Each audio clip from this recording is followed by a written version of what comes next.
영국의 역사가이자 평론가였던 토마스 카일라일. 그는 이런 말을 남겼습니다. 길을 가다가 돌을 만나면 약자는 그것을 걸림돌이라 말하고 강자는 그것을 디딤돌이라 말한다. 카일라일은 평생의 역작이 된 책 프랑스 혁명사의 원고를 완성하고 친한 친구에게 서평을 부탁하기 위해 그 책을 맡깁니다. 그런데 친구가 잠시 자리를 비운 사이 그 집 하녀가 그 원고를 불쏘시개로 착각해 벽난로에 넣어버렸습니다. 몇 년 동안 밤을 새우며 써내려간 원고가 순식간에 제가 되어버렸다는 것이죠. 그는 충격에 빠져 식사도 거부하고 삶의 의미마저 잃어버릴 만큼 깊은 절망에 빠져 있었다고 합니다. 이건 너무하네. 하나님도 인생도 너무 가혹하다라고 생각했던 것이죠. 그에게 이 사건은 더 이상 넘어설 수 없는 걸림돌처럼 느껴졌습니다. 그런데 어느 날 그는 길을 걷다 우연히 돌을 하나씩 쌓고 있는, 그래서 집을 짓고 있는 벽돌봉을 보게 되어집니다. 도저히 쌓아 올릴 수 없을 것 같던 돌들이 벽돌봉의 손에 닿아 그것이 하나씩 집의 벽이 만들어져 가는 장면을 보며 그의 마음에 깊은 깨달음을 얻게 되었습니다. 그렇다. 저 벽돌봉처럼 오늘부터 나도 다시 한 장 다시 책을 써 내려가야지 라는 마음을 얻게 되었습니다. 벽돌봉이 한 장 쌓아 집을 완성하듯 그도 하루하루 한 페이지씩 다시 글을 쓰기 시작했습니다. 그리고 걸림돌처럼 여겨졌던 절망의 자리는 그를 다시 세우는 디딤돌이 되었고 마침내 한 시대를 흔드는 걸작 프랑스 혁명사가 탄생하게 되었습니다. 사랑하는 여러분, 지금 우리 앞에 놓여있는 크고 작은 돌들은 무엇입니까? 혹시 실패라는 것입니까? 아니면 마음의 상처입니까? 아니면 무너진 관계입니까? 아니면 육체적 질병입니까? 어떤 이에게는 경제적 압박일 수도 있을 것이고 어떤 이에게는 예상하지 못한 인생의 사고일 수도 있을 것입니다. 여러분, 어떤 돌들이 여러분 삶 가운데 놓여져 있습니까? 우리의 인생 가운데 크고 작은 돌들을 만날 때 여러분 그것을 어떻게 생각하십니까? 왜 하필 나에게 이런 일이? 왜 나는 이렇게 운이 없을까? 그 돌은 우리를 멈춰 세우게도 하고 주저앉게도 합니다. 근데 여러분, 그 돌 앞에서 우리는 다시 한번 생각해 봐야 하지 않을까요? 우리는 그 돌을 걸림돌로 생각할 것인가? 아니면 이것을 디딤돌로 생각할 것인가? 오늘 우리가 함께 맞이하고 있는 이 말씀 있죠? 우리 인생 앞에 놓인 돌을 하나님 안에서 디딤돌로 바꾸시는 은혜에 대한 이야기다라는 사실을 먼저 기억하시고 오늘 말씀 가운데 다시 한번 우리 인생의 걸림돌이라고 생각했던 것들을 통하여서 하나님이 디딤돌로 삼아 하나님의 은혜를 경험하게 한다라는 것을 마음에 깊이 새기고 은혜를 받는 시간이었으면 참 좋겠습니다. 예수님은 예루살렘을 떠나 이방 땅 두로 지방이라는 곳을 가게 되었지요. 그런데 그곳에서 한 여인이 예수님을 찾아옵니다. 그 여인의 삶의 상황을 성경은 우리에게 이렇게 설명합니다. 마가복음 7장 25절에 이렇게 말하죠. 함께 읽어볼까요? 이에 더러운 귀신 들린 어린 딸을 둔 한 여자가 예수의 소문을 듣고 곧 와서 그 발 아래 엎드리니 26절입니다. 그 여자는 헬라인이요 수로보니게 족속이라 자기 딸에게서 귀신 쫓아내 주시기를 간구하거든. 그 여인은 유대인이 아니었습니다. 누구였습니까? 유대인이 멸시하는 이방인이었습니다. 그 여인은 하나님의 말씀도 몰랐고 약속의 언약도 없었던 자입니다. 은혜의 이야기도 알지 못하는 자였다라는 사실입니다. 그들은 하나님이 일상 가운데 일하시는 것, 그 밖에 살던 사람이었다라는 거예요. 그녀는 하나님의 은혜를 구할 만한 어떤 자격이나 조건을 갖추지 못했습니다. 그녀에게는 은혜를 요구할 조건이 하나도 없었다라는 거예요.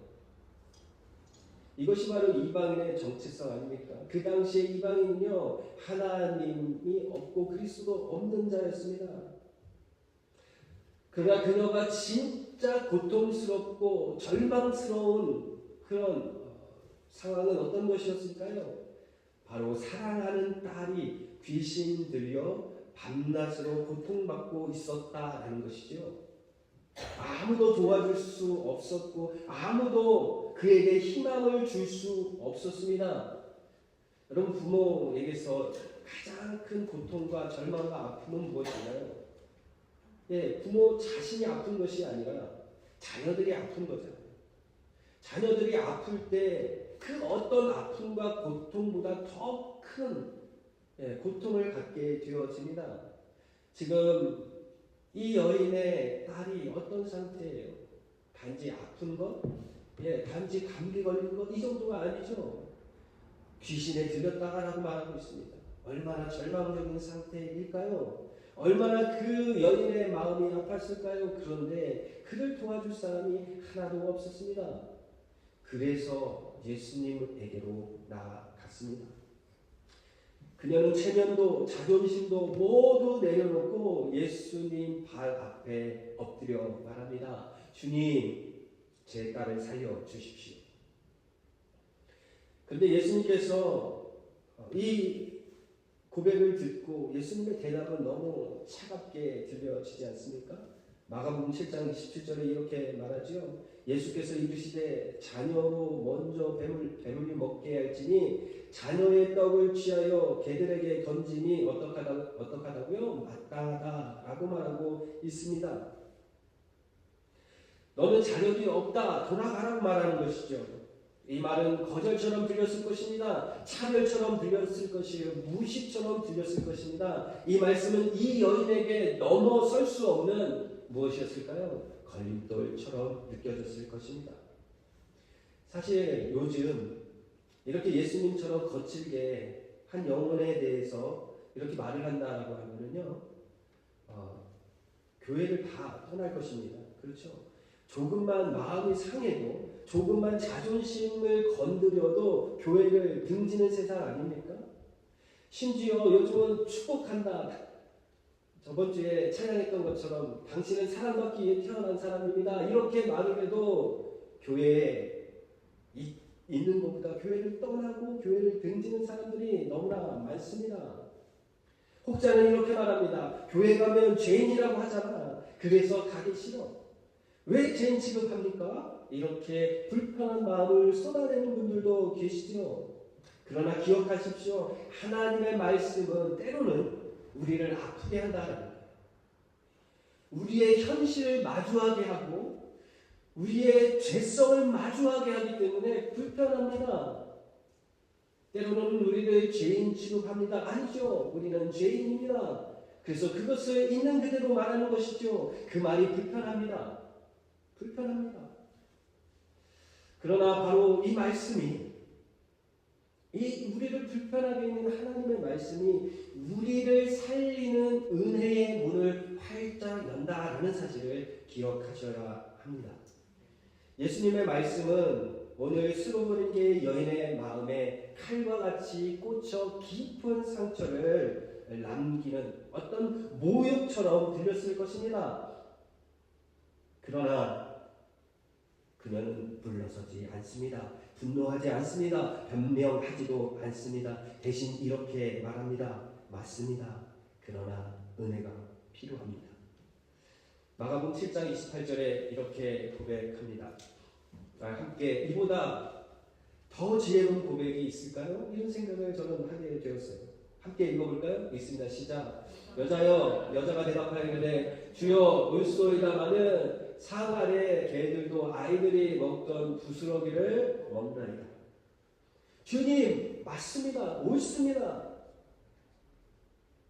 그러나 제게 은혜가 필요합니다. 부스러기 은혜라도 주십시오. 그녀는 무너진 자리에서 다시 주님을 선택하고 고백합니다. 수로보니게 여인은 은혜만을 붙들고 있다는 것이죠. 수로보니게 여인의 절망과 하나님의 은혜가 만나는 자리에서 하나님은 새로운 길을 여십니다. 이 말씀을 듣고 예수님이 뭐라고 말하십니까? 내 딸이 내게서 귀신이 나갔다. 내 딸에게서 귀신이 나갔다. 이 여인이 집에 돌아가 보니 그 딸이 침대에 누워 있는데 온전한 모습으로 회복된 모습이 되었다라는 거예요. 여러분, 우리가 여기서 이 여인의 간절함, 그 간절함 때문에 은혜를 받았다라고 우리는 오해할 수 있습니다. 마치 그녀의 믿음과 끈기가 기적을 만들어낸 것처럼 우리는 느끼게 되어지죠. 그러나 더 깊은 뜻이 이 이야기 속에 있다라는 것을 우리는 알아야 합니다. 무엇일까요? 그것은 바로 수로보니게 여인에게는 처음부터 은혜 외에는 길이 없다라는 사실입니다. 수로보니게 여인에게는 그에게는 어떤 하나님 앞에, 예수님 앞에 나아갈 수 있는 자격이나 조건이 없었습니다. 오직 무엇입니까? 은혜만이 수로보니게 여인의 상처와 아픔, 그녀의 딸의 회복을 가져오게 된다라는 사실이죠. 저와 여러분들은 어떻습니까? 저와 여러분들도 은혜가 필요했습니다. 그래서 주님이 찾아오셨지요. 죄는 우리를 넘어지게 하는 걸림돌이었습니다. 우리는 모두 그 죄 앞에서 넘어졌습니다. 그러나 바로 그 자리에서 예수 그리스도의 십자가의 은혜를 딛고 다시 일어섰습니다. 믿으십니까? 죄는 걸려 넘어지게 하는 돌이었습니다. 그러나 우리의 죄를 짊어지신 예수님이 우리를 살리시는 디딤돌이 되셨다라는 거예요. 십자가는 더 이상 저주의 상징이 아니라 우리를 일으켜 세우는 디딤돌이 되었다라는 것입니다. 그 은혜 안으로 우리를 초대하셨습니다. 예수님이 그 은혜를 우리에게 주시려고 찾아오셨습니다. 내가 의인을 찾아온 것이 아니라 죄인을 찾으러 왔다.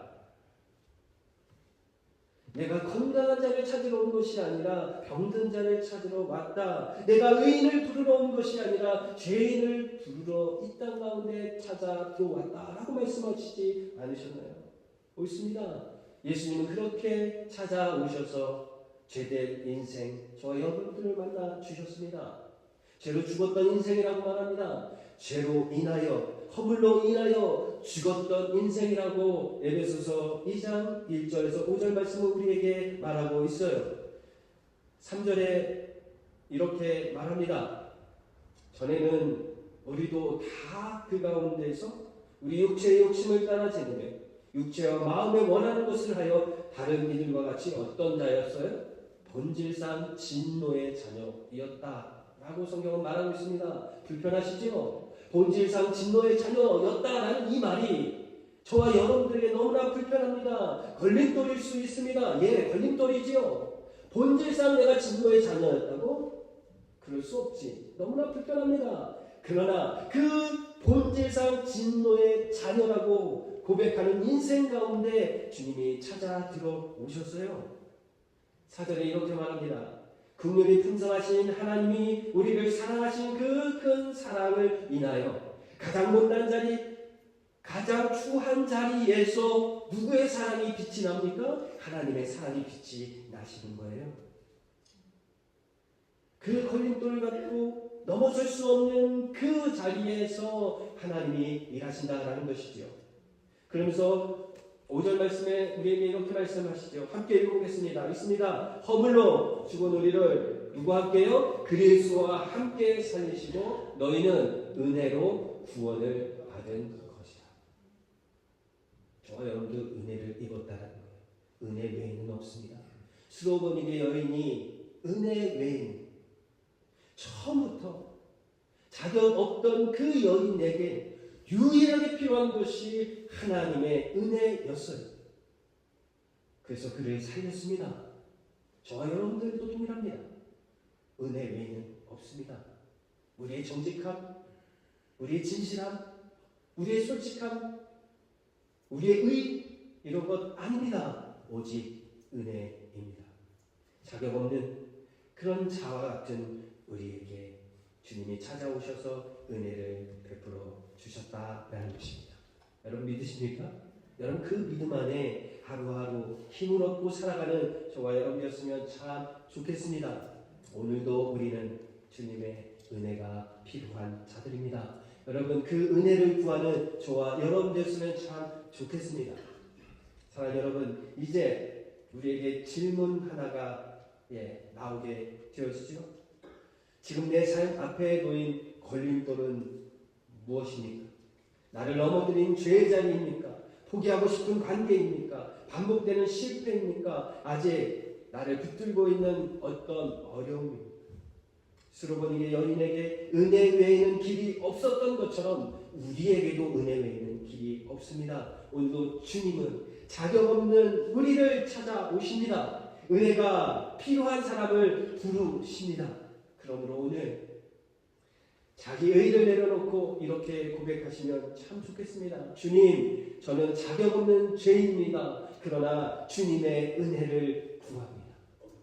그 고백의 자리에서 하나님의 은혜는 다시 생명의 길, 회복의 길, 기쁨의 길, 소망의 길을 여는 디딤돌이 되어 주십니다.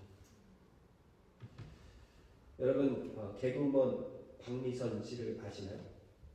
그분은 신앙인이에요. 집사님이십니다. 그분이 한 간증에서 남편과의 관계가 너무 힘들었던 시간이 있었다라는 것을 고백하는 그 간증문을 듣게 되었습니다. 남편이 자기 인생에 걸림돌로 여겨졌을 때가 참 많았다고 이렇게 고백합니다. 그래서 하나님 앞에 그렇게 기도를 많이 했다고 합니다. 하나님, 왜 제 인생에 이렇게 힘들어야 합니까? 원망과 기도의 눈물로 가득한 날들을 계속 보냈다고 그래요. 그러던 어느 날 교회에 갔을 때 목사님을 만나게 되었는데 목사님이 말씀이 그녀의 마음에 큰 울림을 주었다고 합니다. 당신을 힘들게 하고 당신을 울게 만드는 그 사람을 위해 감사 기도해 보세요. 이렇게 이야기했다고 합니다. 왜냐하면 그 사람 때문에 당신이 끊임없이 하나님께 나아가기 때문입니다. 그 사람이 걸림돌이 아니라 하나님께 기도로 나아가게 하는 디딤돌입니다. 라고 이야기를 목사님이 말씀하셨다라고 간증하고 있습니다. 그 말씀을 들은 순간 박미선 집사님은 남편 때문에 울었지만 남편 때문에 기도했고 남편 때문에 하나님께 더 가까이 가게 되어 다시 숨 쉴 수 있게 되었다. 여러분 이 고백이 우리의 고백이 되었으면 참 좋겠어요. 우리의 삶 속에 걸림돌로 여겼던 것들 그것을 통해서 우리는 하나님께 더 가까이 가게 되는 그래서 그 가운데 은혜를 얻게 되는 디딤돌이 되게 하셨다라는 사실을 우리는 믿음으로 고백하는 저와 여러분 되기를 원합니다. 사랑하는 여러분, 이제 우리는 선택의 자리에 서 있습니다. 우리 앞에 놓여져 있는 돌들을 여러분 어떤 것으로 여기시겠습니까? 우리의 상처, 우리의 실패, 우리의 죄, 관계의 무너짐, 질병의 두려움, 경제와 압박 앞에서 또다시 주저앉고 싶을 때가 있어. 그것이 마치 걸림돌로 여러분 여기셨습니까? 그렇다면 이제 여러분 그것을 통하여서 디딤돌로 바꾸시는 하나님 그 은혜를 구하는 저와 여러분 되시면 참 좋겠습니다. 지금 환경에 있는 상황에 있는 그 걸림돌같이 여겨지는 것들을 통해 여러분 디딤돌이 되어 하나님께 더 가까이 나아가는 그런 놀라운 은혜를 경험하시는 저와 여러분 되기를 원합니다. 여러분 선택하십시오. 어떤 상황이 우리 가운데 찾아와도 그것을 통해 하나님을 바라보는 디딤돌로 삼겠노라고 십자가의 은혜를 딛고 일어나 다른 이들을 살리는 디딤돌로 살겠노라. 여러분 그렇게 기도하는 다짐하는 저와 여러분 됐으면 참 좋겠습니다. 말씀을 마무리하려고 합니다. 마치 걸림돌로 여겼던 것들을 디딤돌로 삼아 주님께 더 깊이 나아갔던 한 여인처럼 저와 여러분들도 동일한 은혜를 경험하시길 원합니다. 우리의 삶이, 여러분 우리의 교회가, 우리 공동체가, 우리의 가정이 마치 지금 걸림돌에 걸려 넘어진 것 같은 그 상황들 가운데서 여러분 다시 이것을 통해서 다시 교회를 세우시고 우리의 가정을 세우시고 우리의 삶을 세우시는 그 하나님, 디딤돌로 삼아 우리를 더 풍성한 은혜로 인도하시는 하나님을 경험하는 그런 놀라운 자리가 되시기를 주님의 이름으로 축원합니다.